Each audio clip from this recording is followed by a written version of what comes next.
Tam Feride Bey Başkanım.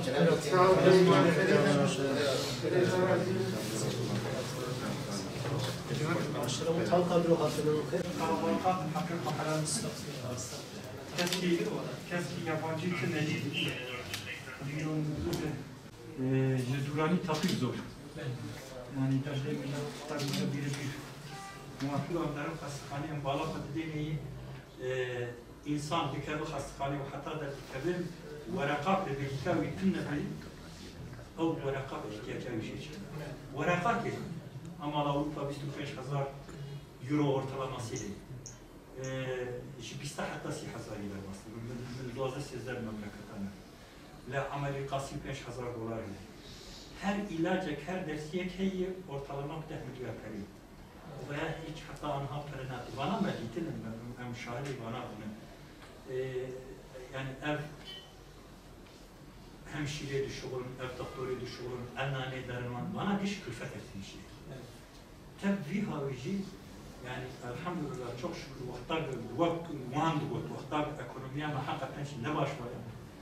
Devletteki Euro'vay toplam 10 milyon aşı itfaiye olsun.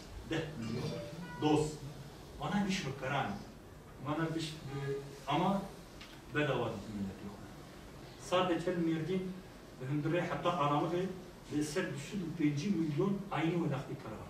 Ser düşün 5 milyon yani parayken düşün 5 trilyon para. Ve ser vera.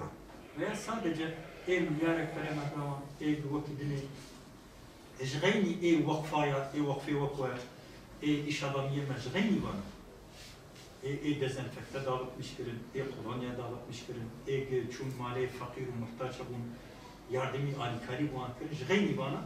Devlet sadece vilayetteki yok gördüğüm sürekli milyon. İşte kıta bu yani pandemiye, ev nakbaşiye sürece dünya güçleri derbastede millet herkes ne bir bilinçli. İşte bir tarif etmişler. Fakat bu yani sıkıntı sahip ekonomik olarak. Yani şeyler tüccar acıdıcı, esnaf acıdıcı, şahsiyetici.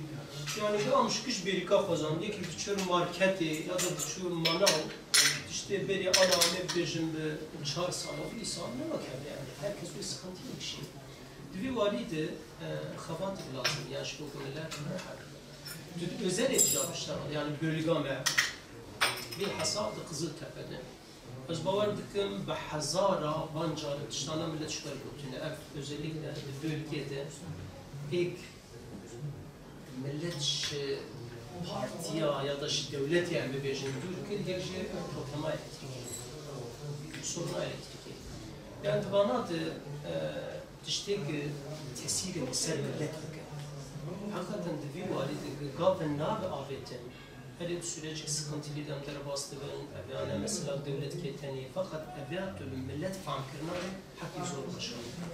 Yani sahayet canal gelikten federaj yani tiştini Paris mürtehen. Tedaş özel sektör ki fakat tu inanmıyorken ek emri bejinati hakikat yapmışlar. İşte bir dost acı söyler. İşte zarara dair o AK Parti'ye tedaş bir bölgede ve keskin eden.